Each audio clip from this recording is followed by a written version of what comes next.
Om Sri Mahaperiyava Charanam. Voice of God, Volume 1, Main Title, Advaitam, Chapter 20, The Acharya's Commandment.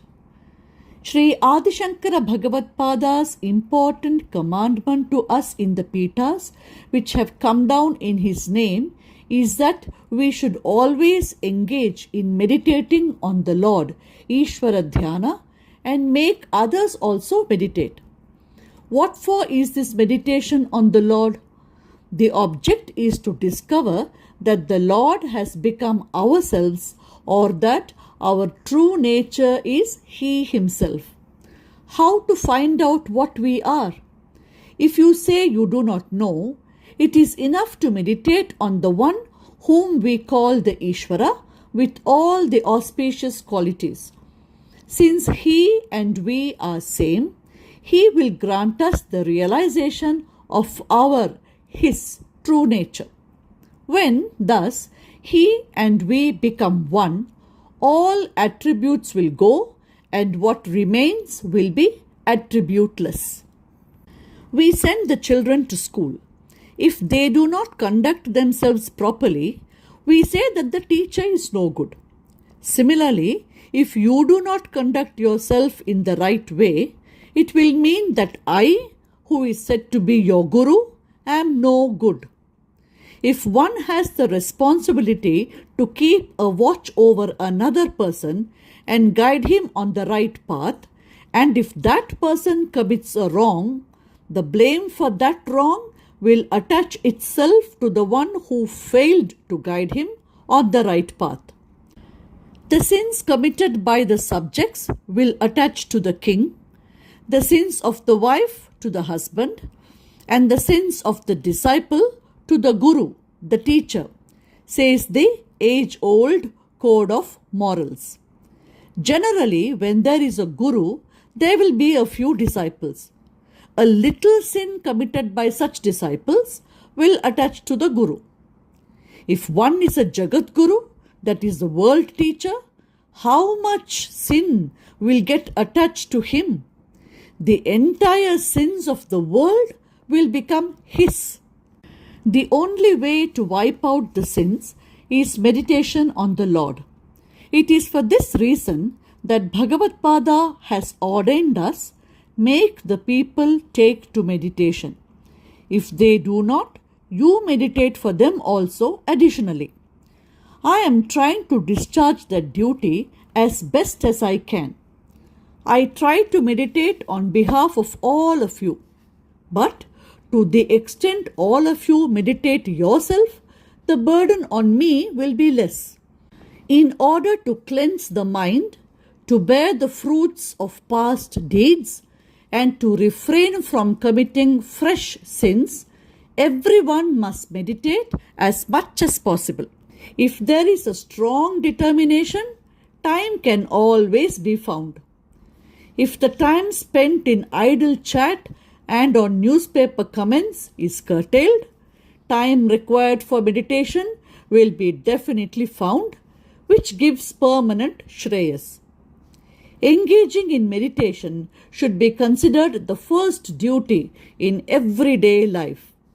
Whether one is rich or poor, whether there is sorrow or joy, sound health or ill health, meditation shall always be done as much as possible. Apart from our practicing meditation, we shall persuade others who are close to us to meditate. One should not get angry if they do not meditate. They should be told lovingly and in a manner they react favorably. If something is told with love, even hard-hearted persons will soften. I have placed before you Bhagavatpada's commandment to us, meditate, tell others also to meditate. Whether I make you meditate or not, to the extent that I have conveyed to you Adi Acharya's commandment, engage in meditation, I have done my duty. Because of you, I had the good fortune to convey the Acharya's commandment. You are fortunate to hear it. Because of you, I have profited by doing a part of my duty. You have also heard and come to know the means for realizing spiritual gain. We have gained mutually. Absorb this well in your mind and profit by it fully. May Lord Parameshwara shower his blessings on all so that they can follow the right path, and when this life comes to an end, can have the satisfaction and strong faith we have gained the fruits of having had this life. We can now pass away without fear. With mind having got spoilt, we have committed innumerable sins. If meditation on the Lord had been practiced from childhood, by this time considerable amount of sins would have been wiped out. On the contrary, we are incurring more and more sins. For as many days we meditate on the lotus feet of the Lord, we have experienced the fruits of having this life. That is the gain for having taken this life. Each one should ask himself or herself for how long he or she meditates. Every day we are engaged in several activities, but we would have spent very little time on meditation on the Lord. If we had spent on meditation on the Lord the time wasted in idle talk and other wasteful ways, we need not now fear of the load of sins. Now the load goes on increasing. We have come into this world. Without exception, everyone has to go. Till now, this world has been a place only for taking over loads of dirt. Hereafter, let us make this a place for cleansing the dirt. Holy place, holy waters, body, mind, Shastra and other conveniences are available in this world only. We have committed sins by word of mouth, by the mind, and by our body. The same thought, mind, and deed should be used for doing virtuous acts, and through such acts, the sins committed by the same agents should be wiped out.